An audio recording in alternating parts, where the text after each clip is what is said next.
Ha, bu menman. Kutilmagan, shunday emasmi? Rivojlanish yo'lim barbod bo'ldi. Menimcha buni mening katta xatoyim desak bo'ladi. Umuman olganda seni xatoying 4 odamni va itni o'ldirganing.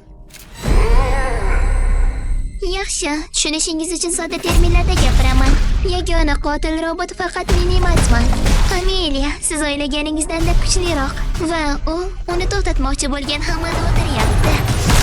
Sizni ham Jemma. O'zingiz ham bilasiz.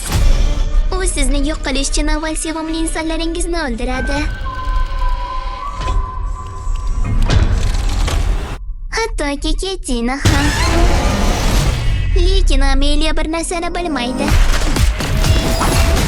Kalavaning asruvchi kimdaligini. Bu Megan.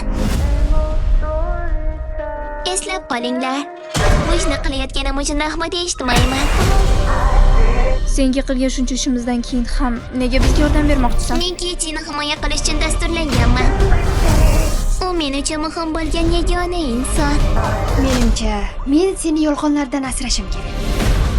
Umid qilamanki, bu safar odamlarni o'ldirmaysan. To'g'rimi? Shundaymi? Megan, O'zingizni qo'lga oling.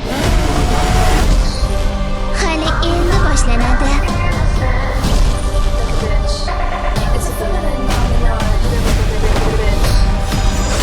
Nima bo'lishidan qat'iy nazar, buni bilishingni xohlayman. Seni ko'ryapman. Megan, Bunga ishonmagan bo'larding, opajon. Dasturimni sinab ko'rasizmi?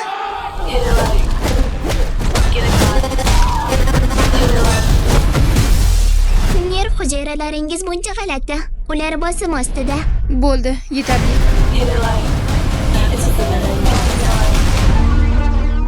Megan, nima qilyapsan? Bu qutqaruv operatsiyasi axir.